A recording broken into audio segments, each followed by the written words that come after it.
Welcome to the Box Score Sports Podcast.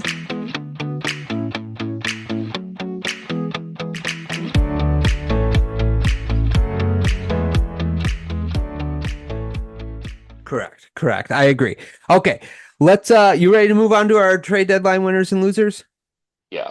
Okay, let's do that now. Okay. So some moves, a couple big moves, but overall nobody like super like no all-star got moved or Pro Bowl player, I should say. Well, I guess maybe one, which was Lattimore, right? So give me your a winner or a loser for the trade deadline. I'll give the Saints a win. They got more than, a lot of teams are just getting fourth, fifth, sixth round. They got what? A third, a sixth. They got like three picks and gave back a fifth. That's a good haul for an older player. Obviously, the Saints aren't going anywhere. They're messed over with their salary cap. I think they're like 60 million over already for next year, and they got a ton of dead cap. So I'll give the Saints recognition of, all right, well, this guy's been on the team a long time. Let's get what we can because it's about to get ugly. Yeah, I like that for the Saints. I also liked it for the Commanders. I know a lot of people think it's overhaul, but it's a young team, remember, so it's not like they don't have pieces to build off of. And I love that the Commanders are kind of going for it. They're like, "What's a need we have? We need a kind of high level corner. Let's go get Lattimore and just go to town." I did like it for the Commanders as well.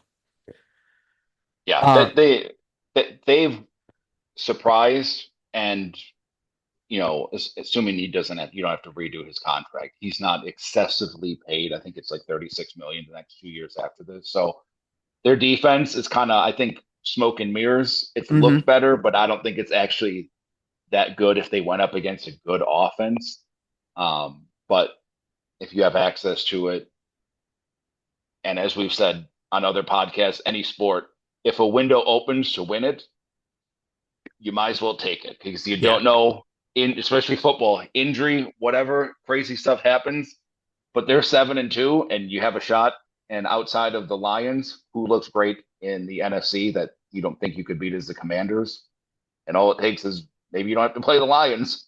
Right, correct. Yeah, no, exactly. You might get the Eagles because, yeah, I agree with that. I'll go a loser. I'm going to say Max Crosby. I know our Raiders fan that comes on, Matt, is happy that he stays as a Raider. But, dude, that guy deserves to be on a winning team. And the fact he's still with that team after all these years, by the time that the Raiders get good, like, he's going to be over the hill. Like, and I just think if you're the Raiders, it would have been smart to just kind of like get as much as you can for him because it's the NBA problem where you hold on to a guy for too long. The Panthers did it with Brian Burns, right? Like the Rams offered like 2 first-round picks for him, and then he goes to New York for a fifth-round pick or something like that. So it's like if I'm Crosby or the Raiders, I'm going to give them both a loser and just like, hey, obviously I wanted him in Detroit, but the point is he needed to be on a different team. Yeah, it just, I know he really likes being a Raider, but as we said, time goes fast, and Yeah. he's not getting any younger, and that's a tough position. Um, and when there's teams, good teams that have a need, um, you'd think you'd talk yourself into it, even someone like Miles Garrett. But, Hmm.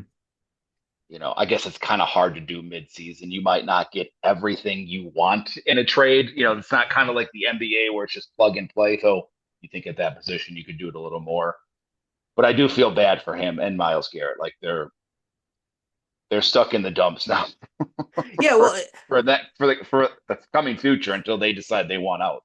yeah, I would say like running back and pass rushers are probably like plug and play because pass rusher, like for the first couple weeks, all you need to do is like, okay, we'll throw you in there on passing downs, and your goal is just until you learn the system and the scheme, your goal is just simply go after the quarterback. Like I think it could be more simple for an edge rusher, but it's one of those things I'm surprised too that teams aren't willing to overpay for that position as well because it's one of the most important positions in the NFL. Like I don't know why if you're a team that's trying to win a Super Bowl like that you wouldn't like be like, "Hey, I'm going to give you a first round pick for this guy. Is it overpaying? Yes, but I have a chance at a Super Bowl, and that's the way I'm going to get there. So I'm a little surprised that somebody didn't blow him away with the offer either. But yeah, Yeah, I would agree.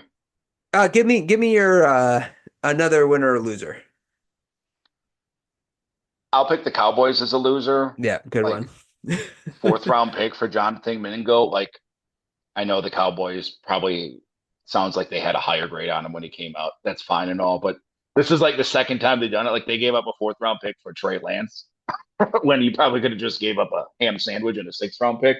Yeah, I mean, okay, the Cowboys. He's got like 2.5 years now at cheap number or whatever. But again, I don't think you have to give up a fourth to get Jonathan Mingo. Like you see what some of these players go for. The Panthers obviously are out on this guy. He's playing behind some undrafted rookie that they brought in this year. So I don't think you have to give up a fourth, and I don't think there was a hot market for Jonathan Mingo. Maybe they can prove me wrong, and there's four teams after him. But I mean, I don't. Maybe they'll prove us wrong. But a fourth seems a little steep for a guy that has barely played. what a rough season for the Cowboys, and then the last week has been rough.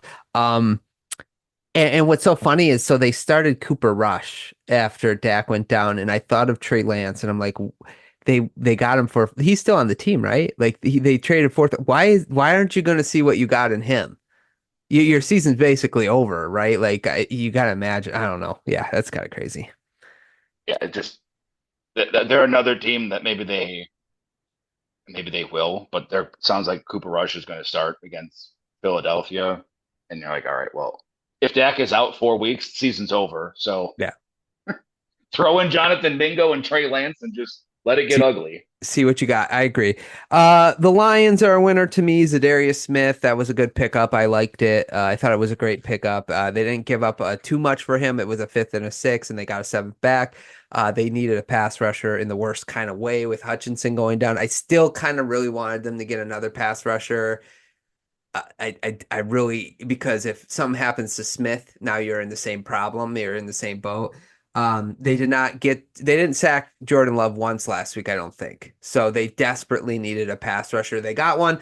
We'll see. I think, obviously there might be a little bit of resurgence because he'll be on a winning team. The coaching staff gets the best out of the players, a better coaching staff probably than the one in Cleveland right now. So I think although I do like Jim Schwartz. But anyway, point being is I like the trade for the Lions. Good trade for them. I just wish they would have got another one, but oh well, we'll have to live with that. Yeah, it's a good take a flyer. I'm not a huge Darius Smith fan because I think like when he was with the Packers and he's obviously not as good as a pass rusher, but for the Lions, he just has to be good enough to maybe Just get draw some pressure. one Yeah, yeah, 1.5 people so someone else can win also. yeah. And I don't think he'll play like full-time snaps. Like I think he's probably past that phase, which is why you can get him for a fifth and a sixth. But if he can come in, especially on pass downs, and just be remotely effective, um, you're not losing much to get him. Yeah, correct. I agree with that. So I don't know. Yeah, we'll have to see what happens. But okay, you got any other winners or losers? I mean, I think most of the other winners came like not on trade deadline day.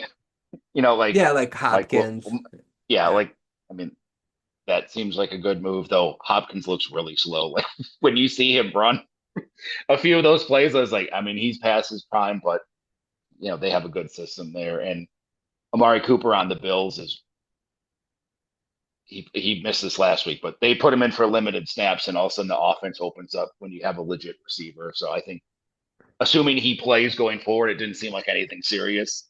I think that was huge for the Bills offense just to put someone out there to draw some cover. Yeah, no, that's fair. I like the Cooper trade as well.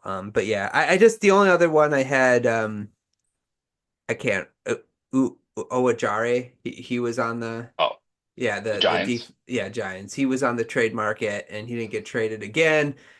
Just another edge rusher. I just think it's kind of funny to me, like that these edge rushers are available and teams aren't willing to bite the bullet. And then like now you got to play for a team the rest of the season that you have no chance of winning. I think he's on a contract here as well and has like 8 sacks on the season. So just another kind of loser. Kind of you have to stay with that team the rest of the year, even though they kind of don't want you.